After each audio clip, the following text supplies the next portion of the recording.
Hello and welcome to this edition of Kpsn.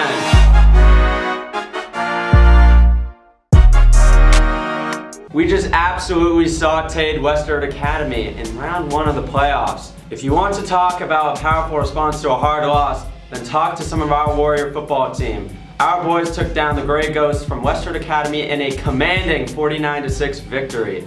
Rudy Gately made a statement comeback with a bunch of tackles and an impressive pick, showing off that he can still do it. There are a few new names on the stat sheet this week, proving the depth of our Warrior arsenal. Noah Minkowitz caught a pass inside the 10 and ran it in for 6, and Richard Giannetti also took a gritty run to the house.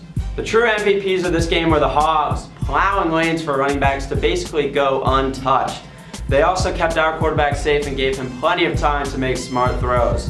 Eastern Massachusetts high school football playoffs open up a path to the Super Bowl for the ones who really want it the most. Our seniors know this is their last dance, and everyone is focused on staying healthy and driven during this intense week of practice. The boys will take on the Marshfield Rams on Friday under the lights. The Rams are coming off a 33-0 win against Plymouth North last week, and our Warriors are ready to turn the table. I think we had a great game defensively. We popped out Friday night. Couldn't have asked for anything more. Proud of the boys. We came out to play and on to round 2. My interception late in the game statistically improved our chances to win by a tremendous amount. Jack Kpsn told me the math. I don't really remember it, but it really helped our chances. It was a good game. It was a good win. We had a good week of practice. We're more focused on just coming together as a team, and the Hoggies played pretty well. It's good to see them finally playing together as a unit, and everyone played well. Rudy's back. It's going to be a huge addition. We play Marshfield this week, so we got to have a good week of practice and just stay focused. And as always, it's the win, but now since the playoffs, it's win or go home. And having that, mentality going into every game. If we lose, our season's over, and we knew just how to get the job done, just one game at a time. Team's feeling good coming into Marshfield for round 2. They look alright, but we should come out with another win for sure.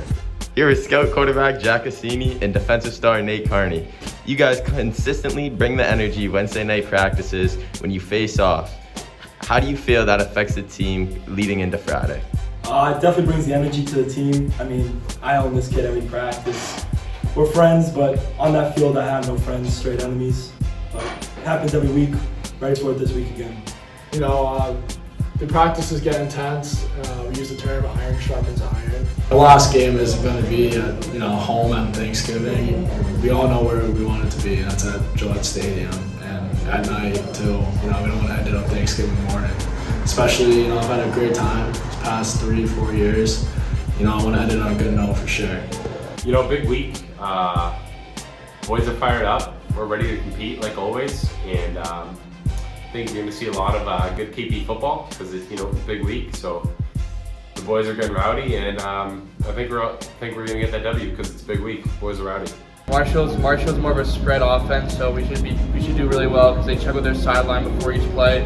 I think that we have a great defense. When teams do that against us, we'll be able to check their every move, and I think overall we'll be able to stop their run, and then hopefully we can only let up like 50 passing yards, and then on offense I think we'll be able to run the ball very well, and I think we'll have a controlled game, and I think we'll come out with a win. We got USA theme 7 o'clock. Tri-town, be there, pop out, big trust, woo woo. We are one step closer to the chip, baby. Warrior Nation, let's ride. Our girls soccer team beat their first opponent, the Beverly Panthers, 6-0 at home on Saturday. The Warriors took the energy from that big win into round 2 last night against the Brookline Spartan Warriors. The girls went in as the underdog, but that never stopped them before. Senior captain Ella Bassani was planning to make sure the girls stayed focused as they faced this challenging obstacle, and the team felt confident they could give Beverly a tough battle. We just need to focus on playing in the final third and just scoring. Our defense is pretty good, and so is our midfield. We just need to finish our shots, and we should be able to win. Brookline's a really competitive team, so I think it's a good competition for us, and I think we're going to do pretty good, make it past second round. Our team's now working together better, and our chemistry is way better, so it's showing off. The girls' cheerleading squad had an impressive performance last Sunday at Hawks, securing a spot at regionals. The girls are pumped about this huge accomplishment as their hard work and dedication continues to serve them well. The girls hope to score an 80 at regionals, which will secure them a spot at the state competition. Regionals will take place this Sunday at Duxbury High School, where 12 Division I teams will be competing.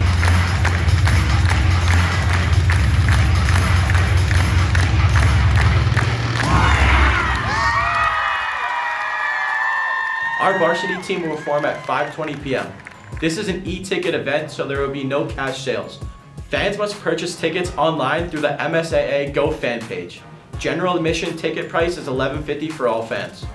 Our cross-country teams competed in the Coaches Invitational this past weekend at the Rentham Development Center.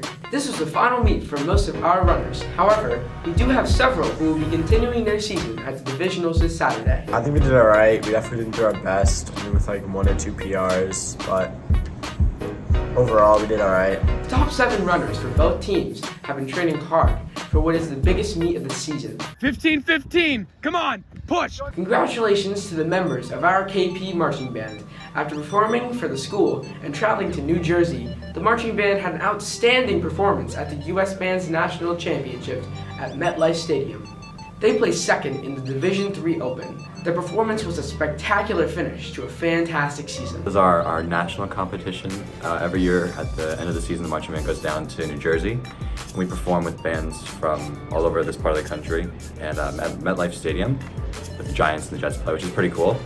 And it's a great opportunity to see bands from all over this part of the country and just put out our best work on the field. A lot of work goes into what we do. We start back in the spring, May or April, I forget which one, with spring training, and then we carry it out throughout the summer into August, which is our camp season, which is like 3 weeks of continuous work. It's a lot, but we know it's all worth it in the end. Then our regular season starts. We practice a couple times a week and with competitions every weekend. This year, for me personally, I was introduced to a lot of new aspects regarding leadership. In the band, you know, it's very important to be setting a good example for younger members who don't have as much experience. And this year, being finally an upperclassman technically, it's really important to step that up. And so if I'm taking nothing away musically, which I am, but the most important aspect of it is camaraderie and leadership and motivation. Every year it's a blast. You know, you get to know these people so well. Just working with them for like 6 months. So when it finally comes time to do this, you know, you all know each other, they're your friends, and you get to go down and do what you love to do. Although being looked as the underdogs as they approach the tournament, the field hockey team has proven that they are a strong team who can compete and play their game against any opponent. They were ranked 23rd in Division I state rankings and first played against Natick, ranked 10th. They beat them on Saturday in a highly competitive game with a score of 3-1. On Tuesday night, the girls played at Bishop Feehan, ranked 7th, and were able to pull out a 4-3 win in overtime. Junior captain Kelly Holmes had 2 goals during the game, along with one from Abby McDonald, who also secured the win for the Warriors, with another goal in overtime.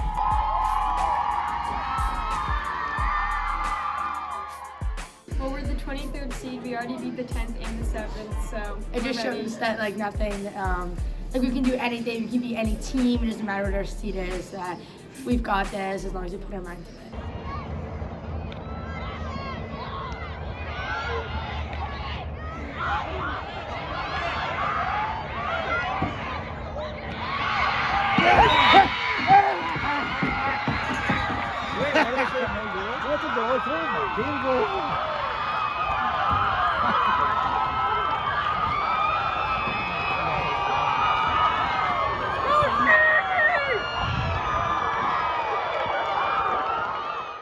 The volleyball girls are looking to take on the Division II state champs title this year as they have a strong team full of dedication and talent. The girls are ranked 2nd behind Westboro and already had great amounts of energy and success during the first few matchups in their tournament. After their bye week, the team played against Notre Dame Academy, taking a 3-0 win. On Tuesday night, they hosted Neshoba Regional and also won in 3 sets. The girls will host the winner of the Woburn and Westwood game on Friday at 5 p.m. While remaining in the final 8, the girls have shown off their strengths as a team and look to continue their successes from the season and the start of the tournament so far. We just had a great win against Neshoba as it was a 3-0 sweep. We have really good momentum going into our game Friday, and I think we're going to do very well. This was the King Philip Unified Sports basketball team's last game of the season against Attleboro at Attleboro's gigantic new school. All the players worked together to show us all how it's done.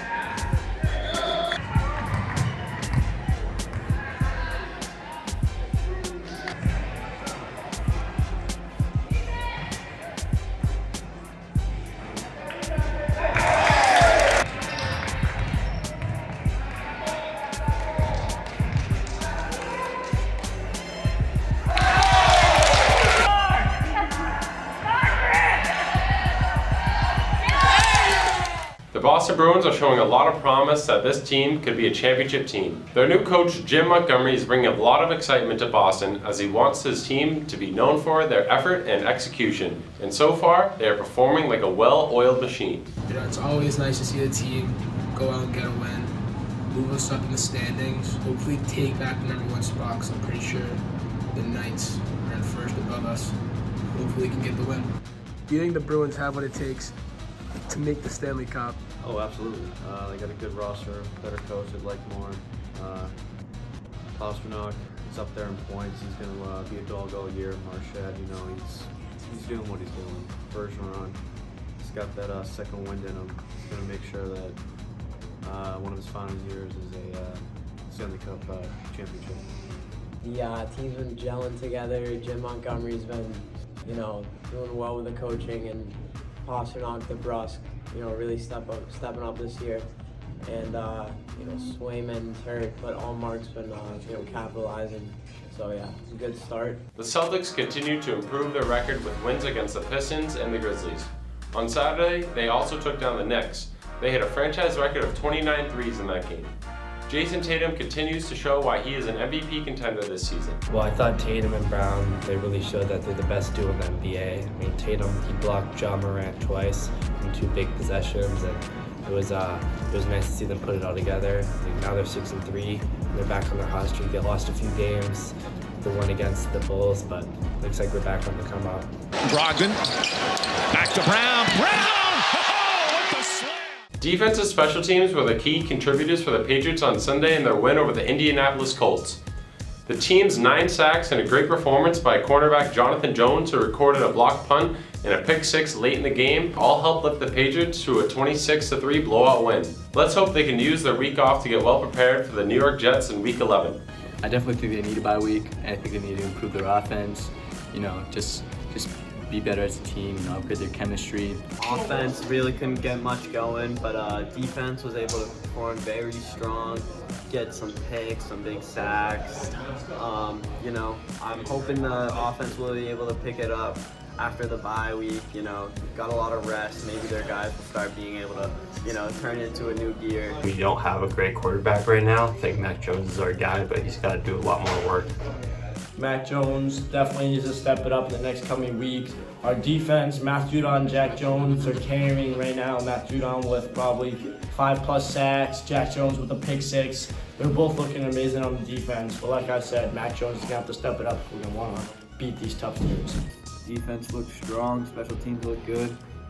Matt Judon leads the league in sacks right now. He's a very special talent to have in the squad. I know the Jets are really tough. They've drafted well for the past few years. I know Zach Wilson hasn't been playing very well. He's still a really good quarterback, really agile, can get out of the pocket. They got Sauce Gardner on defense, probably one of the best cornerbacks in the league, even though he's a rookie. They just got to push through it, get that run game going. That's just how it is. That's our broadcast for today. We hope to see a huge crowd here tonight in support of our Warrior football team. Home field advantage and fan support are critical factors in this stage of the game.